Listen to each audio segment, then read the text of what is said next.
Faye. Hi, Faye. Hello. Hi. Hiya. So this is your wedding night? Yes. OK. Yeah. Off you go. My partner was fast asleep in bed. It was the early hours of the morning, and I was laying on my front, snuggled up in bed, and then I felt whispers and breathing on both sides of my head. And then I felt something press down on me, and then felt like it went through the bed and then flew over me again, and then did it twice. And was this a hotel? Was that where were you? Yeah, it was in our lovely hotel suite, and it was gorgeous, quite creepy pictures and stuff like that. But yeah, it was in our hotel room. Okay, so the ghost passed through her. Stop it, you're freaking me out. Bad breath. So Faye, basically, you know, a lot of these hotels, you know, that you spend your wedding in, they're very sumptuous, gorgeous buildings that have a history that dates back to, you know, 1600 and something or other. And they do have ghost stories, and lots of people are seeing ghosts. They are being visited by things in the night. And you might well have had some sort of paranormal experience.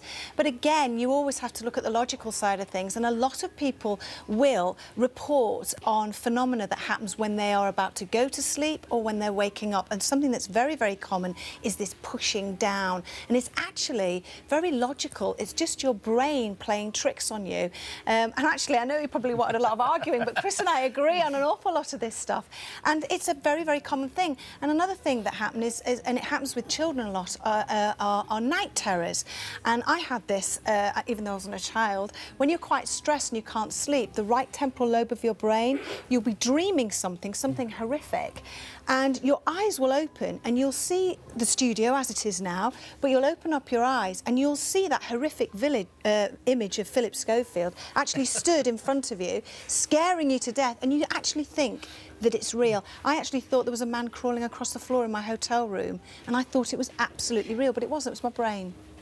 Listen, I mean, I'm really glad Faye called in, because, I mean, this is a classic example of what we call sleep paralysis. And it is incredibly common. It can be really, really terrifying, but again, it's a hallucinatory experience. It's essentially harmless, even though it can absolutely scare you witless. And we do understand in broad terms what causes it. It happens when you're in that stage of sleep that's called REM sleep, rapid eye movement sleep, which is normally the phase that's associated with vivid dreaming. And when you experience REM in normal sleep, the muscles of your body are actually paralysed to stop you acting out the action of the dream. Something's gone a bit wrong here. It's as though your brain wakes up, but your body doesn't. And it can be absolutely terrifying. Essentially, it's harmless, though.